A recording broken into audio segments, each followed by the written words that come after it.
नमस्ते दोस्तों, कैसे हैं आप सब। लेकर हाजिर हूँ फिर से अपने चैनल पर एक बहुत ही प्यारी सी वीडियो थोड़ी सी लॉन्ग जरूर है, लेकिन इसमें जो ढेर सारे टिप्स एंड ट्रिक्स हैं वो आपके बहुत सारे टाइम और मनी की सेविंग कराने वाले हैं। तो चलिए देर नहीं करेंगे और शुरू करेंगे आज की अपनी सबसे पहली टिप। तो दोस्तों, हमारी आज की जो सबसे पहली टिप है वो है इस तरह के छोटे जो कार्टून्स होते हैं, गत्ते होते हैं, उनको लेकर है। आपके पास भी अगर कोई इस तरह का गत्ता है तो उसको आप फेंकिएगा नहीं। नेक्स्ट टाइम आप इससे ये बहुत ही प्यारा सा ऑर्गेनाइजर बनाएंगे जिससे हमारे बहुत सारे स्पेस सेव होंगे। तो सबसे पहले गत्ते को ऊपर का जो ढक्कन होता है उसको आप हटाकर निकाल सकते हैं। ये गत्ता थोड़ा सा कटा फटा था जिसको मैं सीजर से अच्छे से थोड़ा सा कट कर लेती हूँ, जिससे इसकी जो एजेस हैं वो एकदम स्मूथ से हो जाए। अब इसके बाद से आपके घर में कोई पुरानी टी शर्ट पड़ी हुई हो, आपको करना है उसका इस्तेमाल। मेरे पास ये पुरानी सी टी शर्ट है जो अब हमारे घर में कोई पहनता नहीं है, तो मैं यहाँ पर इसका इस्तेमाल कर रही हूँ। टी शर्ट थोड़ी ढीली ढीली सी हो, टी शर्ट को ले लीजिए और उसके बाद से इस गत्ते में हमको टी शर्ट को पहना लेना है कुछ इस तरीके से। आप टी शर्ट को ऊपर से भी पहना सकते हैं और नीचे से भी टी शर्ट के जो एजेस हैं उनको लाते हुए इस तरह से गत्ते को कवर कर सकते हैं। तो अब क्या होगा, हमारा ये बहुत ही बढ़िया सा ऑर्गेनाइजर बनकर तैयार हो जाएगा। टी शर्ट को चारों ओर से लपेट दीजिए और बस नीचे वाले पार्ट को आप चाहें तो थोड़ा सा इसको टक कर सकते हैं, टेपिंग कर सकते हैं। मैं इसको भी ऐसे ही रख रही हूँ। अब बीच में आप न्यूज़पेपर ले लीजिए। न्यूज़पेपर मैंने 3 से 4 लेयर की ली है। एक पूरी न्यूज़पेपर इसमें अच्छे से बिछा दिया है। न्यूज़पेपर की जगह आप कोई कलरफुल पेपर भी बिछा सकते हैं या फिर कोई और कपड़ा भी बिछा सकते हैं। अब ये हमारा बहुत ही बढ़िया सा ऑर्गेनाइजर बनकर तैयार हो जाता है, जिसका इस्तेमाल आप डिफरेंट तरीके से कर सकते हैं। जैसे मैं यहाँ पर अपने बेटी की बुक्स वगैरह रख सकती हूँ या फिर बच्चों के कपड़े रख सकते हैं। हम हमारे कुछ बेडशीट होते हैं जो अलमीरा वगैरह में जगह नहीं लेते हैं, तो इनको हम इसमें अरेंज करके रख सकते हैं या फिर बच्चों के कपड़े भी रखे जा सकते हैं। अब इसमें आप बच्चों को खिलौने रखिए, हमारे गॉगल्स होते हैं, मतलब एक ढेर सारे ऐसे आइडियाज़ हैं जो इस ऑर्गेनाइज़र में आप यूज़ कर सकते हैं। इस ऑर्गेनाइज़र को एज अ मल्टीपर्पज़ ऑर्गेनाइज़र हम इस्तेमाल कर सकते हैं। तो इस तरीके से घर में कोई भी गत्ता हो उसको टी शर्ट पहनाकर इस तरीके से जुगाड़ लगा लीजिए, आपके बहुत सारे स्पेस सेव हो जाएंगे। नेक्स्ट टिप है हमारी प्याज को लेकर है। कई बार ऐसा होता है कि कुछ लोग प्याज नहीं खाते। प्याज का जो फ्लेवर होता है वो उनको पसंद तो होता है, पर वो प्याज नहीं खाते। तो कुछ घर में ऐसा होता है कि लहसुन प्याज नहीं खाया जाता है। तो ऐसे टाइम पर जब आपको प्याज पसंद हो लेकिन आप उसका फ्लेवर अपनी सब्जी में भी चाहते हो, आपको प्याज खाना भी नहीं है, तो ऐसे टाइम पर बहुत अच्छी सी ट्रिक आपके साथ शेयर कर रही हूँ कि आपको थोड़ा सा लेना है अदरक। अदरक को आपको अच्छे से क्रश करना है। अब यहाँ पर आप अदरक का रस भी ले सकते हैं या फिर ये क्रश करी हुई अदरक का पेस्ट भी ले सकते हैं। दोनों चीज़ें ऑप्शनल है। अब इसके बाद से आपको लेना है थोड़ी सी हींग। अदरक में थोड़ी सी हींग डालिए। अब इसके बाद से हमें यहाँ पर लेना है पानी। थोड़ा सा पानी डालूंगी मैं, लगभग 1 से 1.5 चम्मच। तीनों चीज़ों को अच्छे से मिला लीजिए। हमारा ये जो मिक्सचर है ये हमें बिल्कुल प्याज का फ्लेवर देता है। आप इसको किसी भी सब्जी में इस्तेमाल करके देखिए। तड़के में आप इसको डाल सकते हैं या सब्जी बनते समय डाल सकते हैं। तो आप देखेंगे कि आपकी सब्जी में से प्याज का फ्लेवर आता है। उस सब्जी में प्याज की कमी बिल्कुल भी महसूस नहीं होती और सब्जी बहुत ज़्यादा टेस्टी भी बनती है। नेक्स्ट टाइम इस कुकिंग टिप को जरूर ट्राई करके देखिएगा। आइए देखते हैं हमारी नेक्स्ट टिप कौन सी है। नेक्स्ट टिप है इस तरह के कप को लेकर। कभी कभी हम मार्केट से कप को खरीद कर लाते हैं, पर क्या होता है, कप का हैंडल सबसे पहले टूटता है, हमारे हाथों से ही स्लिप हो जाता है, कभी सिंक में गिर जाता है, कभी धुलते समय या फिर कभी चाय पीते समय किसी के हाथ से गिर जाता है। तो ये कप के हैंडल सबसे पहले टूटते हैं, हल्की सी क्रैक आ जाती है। ऐसे टाइम पर कप के हैंडल को अगर आपको मजबूत करना हो तो एक अच्छा सा उपाय बता रही हूँ। आप ले लीजिए किसी गहरे बर्तन में पानी। ये नॉर्मल पानी है जो टैप वाटर होता है। अब इसमें अपने कप को भिगो दीजिए। कप को आपको रात भर के लिए भिगोकर छोड़ना है। आप देखेंगे कि कप जो है बहुत अच्छे से पानी को सोख करता है, यानी कि एब्जॉर्ब करता है। आप इसे 2 घंटे के लिए भी छोड़ सकते हैं, मैं यहाँ पर पूरी रात के लिए छोड़ना बता रही हूँ। पूरी रात के बाद कप को निकालिए, बस सुखा लीजिए और इस्तेमाल करिए। इससे क्या होगा, जो हमारे ये बोनचाइना के कप हैं वो पानी को एब्जॉर्ब करते हैं, मजबूत हो जाते हैं और नेक्स्ट टाइम जब आप मार्केट से सस्ता वाला भी कप लेकर आएंगे तो ये टूटेंगे नहीं, ना ही इनके हैंडल टूटेंगे। आप इनको काफ़ी ज़्यादा टाइम तक इस्तेमाल कर सकते हैं। नेक्स्ट टिप में मैं बता रही हूँ दोस्तों, कभी कभी जब हमने पनीर की सब्जी बनाई हुई होती है, पर ऐसा होता है कि हम पनीर की सब्जी हमने बना तो ली पर इसमें स्वाद नहीं आया। तो पनीर की सब्जी को जब भी आपको सर्व करना हो या फिर आपने अच्छी सी भी पनीर की सब्जी क्यों ना बनाई हो, अगर आप इसको सर्व करने जा रहे हो तो पहले एक छोटी सी टिप जरूर सुन लीजिए। पनीर की सब्जी को सर्व करने से पहले अगर हम इसमें थोड़ा सा नींबू का रस निचोड़ दें, यानी कि लेमन जूस बहुत थोड़ा सा, तो आप देखेंगे पनीर की सब्जी का स्वाद बहुत ज़्यादा बढ़ जाता है। अब जब आप इस सब्जी को सर्व करेंगे तो बहुत ज़्यादा सबको पसंद आएगी, घर वालों को भी पसंद आएगी। आप एक बार इस ट्रिक को ज़रूर अपना कर देखिएगा कि पनीर की सब्जी में लेमन जूस ज़रूर ऐड करना है। नेक्स्ट टिप है किशमिश को स्टोर करने को लेकर। किशमिश हम सभी के घर में आता है, बहुत ज़्यादा ड्राई हो जाता है, तो किशमिश को जब आप स्टोर करें तो कोशिश करें कि इसको फ्रिज में स्टोर करें। गर्मियों के दिन में कि जो किशमिश होते हैं वो आपस में चिपक जाते हैं, तो ऐसे टाइम पर आप क्या कर सकते हैं, डब्बे का ढक्कन अच्छे से लगाइए और इसको फ्रिज में स्टोर करके रख लीजिए। किशमिश जो होंगे वो काफ़ी लंबे टाइम तक टिके रहते हैं। नेक्स्ट टिप है इस तरह के सिलिका जेल के पैकेट को लेकर। हमारे पास दवाइयों के डिब्बे में अक्सर सिलिका जेल के इस तरह से पैकेट्स आते हैं, स्पेशली थायराइड की दवाई में सिलिका जेल का पैकेट तो आता ही आता है। इनको हम बहुत सारी चीज़ों में इस्तेमाल कर सकते हैं। इससे पहले भी दोस्तों मैंने आपको इस बहुत सारे tips and tricks silica gel के साथ शेयर किए हुए हैं। आज एक और टिप बताती हूँ कि जो हमारे बर्तनों का सेक्शन होता है, जहाँ हम कुछ बर्तन को धुल कर रखते हैं, कई बार उस सेक्शन से भी बहुत ज़्यादा स्मेल आती है भीगे बर्तनों की या फिर किसी और चीज़ की। वहाँ पर भी आप सिलिका जेल को पैकेट के रख दीजिए, ये नमी को सोखेगा और वहाँ जो भी स्मेल होगी वो दूर हो जाएगी। नेक्स्ट टिप है जब भी आपको किसी डब्बे में बिस्किट को स्टोर करना हो, उससे पहले आप इस डब्बे में थोड़े से चावल के दाने डाल दीजिए। ये जो चावल के दाने हैं ये नमी को एब्जॉर्ब करते हैं। अगर बिस्किट में सीलन है, नमी है या फिर आपको लगता है कि बिस्किट में सीलन आ सकती है, तो आप पहले चावल के दाने डालिए, ऊपर से एक टिश्यू पेपर बिछाइए। अब इसके बाद से आप यहाँ पर बिस्किट को रख लीजिए।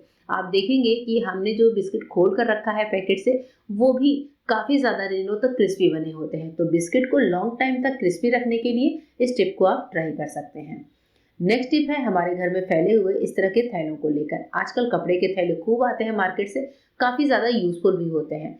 तो अब जैसे कि आपको पता है पॉलीथीन जो है बैन हो गया है, तो इस तरह के कपड़े के थैले हमारे खूब काम आते हैं। घर में अगर ये बिखरे पड़े हैं तो इनको अरेंज करके आप बहुत अच्छे से रख सकते हैं। ये देखिए जैसे आपको वीडियो में दिख रहा है, ऐसे आप थैलों को अच्छे से अरेंज कर दीजिए। दोनों साइड से हमें इसे इस तरह से मोड़ते हुए लेकर आना है और नीचे से जब आप मोड़ कर लाएंगे तो ऊपर वाले पार्ट में आप इसको टक कर दीजिए। तो इस तरीके से होगा ये दोस्तों कि ये थैले फैले भी नहीं रहते हैं, और अगर आपको इन थैलों को अरेंज करके रखना है तो ये जगह भी बचाते हैं, या फिर सफ़र में आप लेकर जाना चाहते हैं तो ये देखिए इस तरह से हमारे कुछ बढ़िया से पैकेट जैसा ये बनकर तैयार हो जाता है। अब इसको बच्चे भी लेकर घूम सकते हैं, आप भी मार्केट लेकर जाएंगे तो ये देखने में भी अच्छा लगेगा। और थैलों को दूसरे एक और तरीके से आप फोल्ड करके रख सकते हैं, जैसे कि आपको वीडियो में दिख रहा है। इसको आपको नीचे से इस तरह से फोल्ड करते हुए लेकर आना है। साइड का जो पार्टीशन है उसको इस तरह से मोड़ दीजिए और एक पार्ट में दूसरे पार्ट को टक कर दीजिए। तो फिर क्या होगा, ये छोटा सा टॉय टाइप का हमारा ये थैला बनकर तैयार हो जाता है, जिसको बच्चे बड़े ही क्यूटली लेकर घूम सकते हैं। बच्चे जब भी मार्केट जाएं, बच्चों को स्कूल में टिफिन वगैरह दे रहे हैं, तो इस तरह से एक थैला बनाकर आप दे दीजिए। घर में भी थैलों को अरेंज करके इस तरह से हैंग कर दीजिए, ये देखने में काफ़ी ज़्यादा अच्छे लगते हैं। नेक्स्ट टिप है गंदे चिकने तवों को लेकर। जब भी हम तवे पर बहुत ज़्यादा पराठे बना लेते हैं तो तवे की हालत कुछ यूँ हो जाती है, इनमें चिकनाई बहुत ज़्यादा जम जाती है, या फिर काफ़ी टाइम से आप तवों को साफ नहीं किया है आपने, तो आप ले लीजिए दवाई का एक रैपर, पुरानी दवाई का एक रैपर ले लीजिए जो इस तरह से कड़क वाले रैपर होते हैं, और थोड़ा सा डिश वॉश ले लीजिए अपना, और बस इस रैपर से रगड़ना शुरू कर दीजिए। आप देखेंगे तवे की जो चिकनाई है वो कितनी बढ़िया तरीके से निकल जाती है। दोस्तों हमारे जो दवाई के रैपर होते हैं वो हमारे लिए स्क्रबर का काम करते हैं। आप इनको अपने जो है बर्तन के पास, सिंक के पास जरूर रखिए जहाँ पर बर्तन आप साफ करते हैं, और थोड़ा सा एक टुकड़ा जो है हमारे तवे और लोहे की कढ़ाइयों को बहुत अच्छे से क्लीन करता है। अब आपके सामने ही आप देख रहे हैं कि डिटर्जेंट लगाकर मैं इसे रगड़ रही हूँ, बहुत अच्छे से तवे का जो जंग है, जो साइड की चिकनाई है वो निकल रही है। तवे को नॉर्मल पानी से वॉश कर लेते हैं और अब देखिए हमारा तवा कितना बढ़िया तरीके से साफ हो चुका है। इसको थोड़ा सा आप और रख देंगे तो ये थोड़ा सा और क्लियर हो जाएगा। तो दवाई के रैपर से आप अपने तवे को क्लीन कर सकते हैं। नेक्स्ट टिप है जब आप सर्दियों में कढ़ी बनाने जाते हैं और दही खट्टी नहीं होती है, तो ऐसे टाइम पर आपको एक बहुत अच्छा सा उपाय बता रही हूँ, एक अच्छी सी ट्रिक शेयर कर रही हूँ कि आप कढ़ी को खट्टा कैसे बनाइए। तो जिस दही को आपको बनाना है, मतलब जिस दही से आपको कढ़ी बनानी है, उस दही को आप इस तरीके से ले लीजिए और उसके बाद से इसमें डाल दीजिए नमक डालकर इसको अच्छे से मिलाइए। इसके बाद से अब यहाँ पर डालिए खूब गर्म पानी, यानी कि खौलता हुआ पानी। ये जो गर्म पानी है ये हमारी कढ़ी को बहुत अच्छा सा खट्टा बनाता है। वो ऐसे क्योंकि दही में जब हम गर्म पानी और नमक डाल देते हैं तो दही में एक तरह की खटास पैदा हो जाती है। इसको आधे से 1 घंटे के लिए रख दीजिए और फिर इस दही में बेसन वगैरह डालकर आप कढ़ी बना लीजिए। फिर आप देखेंगे कि आपकी कढ़ी कितनी बढ़िया खट्टी बनती है। एक और टिप है दोस्तों जो आपके बहुत ज़्यादा काम आने वाली है। कभी-कभी क्या होता है कि हम दही, दूध इस तरह के किसी बर्तन को, मलाई के बर्तन को जब इस तरह से हैंड मिक्सर से मथते हैं, तो ये भगोने जो होते हैं वो बहुत ज़्यादा खिसकते हैं। अब अगर हमारा एक हाथ फ्री नहीं होता है, हम एक ही हाथ से करें, तो हमारा ये जो भगोना है वो बहुत ज़्यादा फिसलता है। इसके लिए एक अच्छा सा उपाय है कि आप ले लीजिए कोई पुराना सा मोटा-सा टॉवल या कोई मोटा कपड़ा और इसके बाद से इस टॉवल से भगोने को अच्छे से पैक कर दीजिए। देखिए मैं जिस तरीके से आपको दिखा रही हूँ, इस तरीके से भगोने को जैसे हम टॉवल से पैक करेंगे और अब इसके बाद स्पेशली तब ये ट्रिक बहुत अच्छे से काम आएगी जब हम मलाई से घी बनाते हैं। अब आप देख रहे हैं कि मैं यहाँ पर एक हाथ से ही कर रही हूँ और टॉवल की वजह से भगोना बिल्कुल एकदम रिजिड सा हो गया है, हिलता नहीं है और हमारा काम आसान हो जाता है। इस तरह से मलाई से घी बना रहे हो, दही को फेंट रहे हो या फिर किसी भी चीज़ के दाल वगैरह के मिक्सचर को हम फेंटते हैं, तो ये ट्रिक हमारे लिए बहुत ज़्यादा यूज़फुल साबित होती है। चलिए देखते हैं आज की नेक्स्ट टिप कौन सी है। नेक्स्ट टिप है धनिया की पत्तियों को लेकर। धनिया की पत्ती जब भी हम धुलते हैं, छाँटते हैं, तो काटते समय हम क्या करते हैं, ये जो मोटी-मोटी डंडियाँ होती हैं, इनको छाँट कर अलग कर देते हैं। धनिया पत्ती की जो मोटी डंडियाँ होती हैं दोस्तों, इनको फेंकने की गलती नहीं करनी चाहिए। ये जो मोटी डंडियाँ हैं, इनको आप मसाले के साथ यानी कि लहसुन, प्याज या फिर गरम मसाले के साथ पीस लीजिए और अपनी सब्जी में इस्तेमाल करिए। आप देखेंगे कि आपकी सब्जी का फ्लेवर कितना ज़्यादा टेस्टी हो जाता है। या फिर इन पत्तियों को सुखाकर आप इनका पाउडर बनाकर रख सकते हैं, सब्जी में, ग्रेवी में इस्तेमाल कर सकते हैं। ये कुकिंग टिप आपकी बहुत ज़्यादा काम आएगी। नेक्स्ट टिप है डस्टबिन को लेकर। डस्टबिन में जब भी आप पॉलीथीन बिछाइए, पॉलीथीन तो हम सभी बिछाते हैं, ऐसे टाइम पे क्या होता है हम गीला कचरा भी डालते हैं और पॉलीथीन कभी-कभी लीक करने लगता है। गीले कचरे की वजह से पॉलीथीन गंदा हो जाता है। ऐसे टाइम पर पॉलीथीन में हर बार न्यूज़पेपर को 2 से 3 बार रैप करके आप डस्टबिन में ज़रूर बिछाइए। इससे अगर आप गीला कचरा भी डालते हैं, तो पॉलीथीन में अंदर गंदगी नहीं होती है, डस्टबिन हमारा नीचे बिल्कुल साफ-सुथरा रहता है। न्यूज़पेपर क्या होता है लिक्विड को सोख लेता है और इसके बाद से हमारा डस्टबिन गंदा नहीं होता है। आइए देखते हैं आज की नेक्स्ट टिप कौन सी है। नेक्स्ट टिप भी न्यूज़पेपर को लेकर है। न्यूज़पेपर हमें यहाँ पर टुकड़ों में फाड़ लेना है। इसके बाद से इसको रख लीजिए किसी बर्तन में। जो बर्तन है वो आप कांच का ले सकते हैं या पुराना कोई प्लास्टिक का बर्तन ले सकते हैं। ध्यान रखें कि किचन का कोई बर्तन यूज़ ना करें। इसके बाद से हमें यहाँ पर डालना है हार्पिक। हार्पिक के साथ ही साथ हम यहाँ पर थोड़ा-सा पानी ऐड करेंगे जिससे न्यूज़पेपर जो है थोड़ा-सा गीला हो जाए। गीली यहाँ पर जो सारी चीज़ें हैं उनको किसी ब्रश की मदद से अच्छे से मिला लीजिए। पानी कम है, मैं थोड़ा-सा और डाल देती हूँ। अब हमारा ये एक लुगदी सा मिक्सचर बनकर तैयार हो जाता है। अब मैंने हाथों में पहन लिया है ग्लव्स और इस मिक्सचर को हम अच्छे से मैश कर लेते हैं। तो 10 से 15 मिनट ही आप रखेंगे, आप देखेंगे लुगदी वाला मिक्सचर आपको बहुत अच्छा मिल जाता है। ये बहुत अच्छा क्लीनिंग मिक्सचर बनकर तैयार हुआ है जिससे हम क्लीन करेंगे अपनी मिक्सी को। मेरी मिक्सी जो है वो काफ़ी टाइम से बहुत अच्छे से मैंने डीप क्लीनिंग नहीं करी है, तो आप देख रहे हैं ये साइड से कितनी ज़्यादा गंदी हो गई है। मसाले वगैरह उछलते हैं, कभी कभी कोई पेस्ट गिर जाता है, कभी कुछ और भी हो जाता है और हर बार इतना टाइम नहीं होता कि हम इसको क्लीन करके रखें। तो ऐसे में आप क्या करिए, इस तरह की लुगदी तैयार करिए, हाथों में ग्लव्स पहनिए और इस लुगदी को मिक्सी के ऊपर अच्छे से मतलब रगड़ते जाइए। ये जो हार्पिक है, न्यूज़पेपर की जो इंक होती है वो बहुत अच्छे से क्लीनिंग एजेंट का काम करती है जहाँ पर भी मसालों के दाग हैं। और हाँ दोस्तों, इस लुगदी का इस्तेमाल आप अपने प्लास्टिक के किसी भी बर्तन, पुरानी कुर्सियाँ हैं, बाल्टी है, मग है, उनको क्लीन करने में भी कर सकते हैं। मैं यहाँ पर ये क्लीनिंग आपको मिक्सी के साथ करके दिखा रही हूँ। आप देख रहे हैं इस मिक्सचर को लगाते ही हमारी मिक्सी में जो दाग लगे हैं वो बहुत अच्छे से छूट कर निकलने लगते हैं। इसके अलावा मिक्सी में ऊपर जो गीला कभी-कभी जार क्या होता है, टूटा हुआ होता है, नीचे से उसमें से लिक्विड निकल सकता है, तो वहाँ पर भी इस मिक्सचर को डालकर अच्छे से क्लीन कर देंगे, थोड़ा ब्रश की मदद से, थोड़ा और चीज़ों की मदद से। और उसके बाद से 2 से 3 बार आप गीले कपड़े से मिक्सी को पोंछ लीजिए। ध्यान रखें कि पानी नहीं डालना है इस पर, और क्योंकि पानी डालने से मिक्सी के अंदर करंट आने का डर हो जाता है। कपड़े से 2 बार पोंछते ही हमारी मिक्सी बहुत ही शानदार तरीके से चमकने लगी है और ऊपर से भी क्लीन हो गई है, ये बिल्कुल नई जैसी हो गई। तो मैं अपनी मिक्सी को महीने 2 महीने पे एक बार इस तरह से क्लीन ज़रूर करती हूँ। आपको ये टिप कैसी लगी? कमेंट करके ज़रूर बताइएगा। नेक्स्ट टिप है एक जैसी चाबियों को लेकर। घर में कई बार क्या होता है, एक जैसी 2-2 या 3-3 चाबियाँ होती हैं। तो ऐसे टाइम पर इनको पहचानना काफ़ी मुश्किल भरा काम होता है। तो आपको चाबियों को पहचानने के लिए एक छोटा-सा काम करना चाहिए। आप ले लीजिए कोई सा नेल पेंट और किसी एक चाबी पर अपना मनपसंद नेल पेंट लगा दीजिए या फिर दोनों चाबियों पर आप अलग-अलग कलर की नेल पेंट लगा सकते हैं। और जिस चाबी का इस्तेमाल आप ज़्यादा करते हो, बस उसको याद रखिए कि आपने कौन-सा नेल पेंट किस चाबी पर लगाया था। बस हो गया ना दोस्तों, काम आसान। अब नेक्स्ट टाइम जब हमें चाबी पहचाननी होगी तो हमारा काम बहुत ज़्यादा आसान हो जाएगा। आइए देखते हैं कि इस तरह के जो सक्रिय मुंह की बॉटल्स होती हैं उनको हम बहुत अच्छे से वॉश कैसे कर सकते हैं। इसके लिए आपको बॉटल लेनी है। बॉटल में आप देख रहे हैं अंदर गंदगी जम जाती है, मिनरल्स जम जाते हैं, पानी के दाग हो जाते हैं। ऐसे टाइम पर बॉटल के अंदर आप 4-5 आइस क्यूब डाल दीजिए। आइस क्यूब जो होती है वो सॉलिड फॉर्म में होती है। और इसके बाद से हम यहाँ पर ले लेंगे थोड़ा सा डिटर्जेंट, तो कोई डिश वॉश जेल ले लीजिए, कोई शैम्पू ले लीजिए, जो भी आपके पास हो। और इसको हम क्या करेंगे, ढक्कन लगाकर अच्छे से शेक करेंगे। जो आइस है इसमें वो क्रिस्टल्स का काम करती है, वो रवेदार हो जाती है इस टाइम पर और बहुत अच्छे से डिटर्जेंट के साथ मिलकर बॉटल के अंदर क्लीनिंग का काम करती है। ना ही ब्रश लगाने का झंझट और ना ही कोई और झंझट। बस इसके बाद से इसको वॉश करिए नॉर्मल पानी से। आप देखेंगे कि आपकी जो बॉटल है वो एक पूरी तरह से सुंदर हो चुकी है। अब आज देख लेते हैं एक और टिप। ये टिप है नींबू को लेकर। नींबू का एक छोटा सा टुकड़ा लेना है और इस नींबू के टुकड़े पर हमें डालना है थोड़ा सा नमक। नमक डालने से होगा ये, क्या होगा चलिए बताती हूँ। इसको लेकर चलते हैं अपने वॉशरूम में। हमारा जो बाथरूम होता है या वॉशरूम होता है वहां पर हमें इस नींबू को रखना है।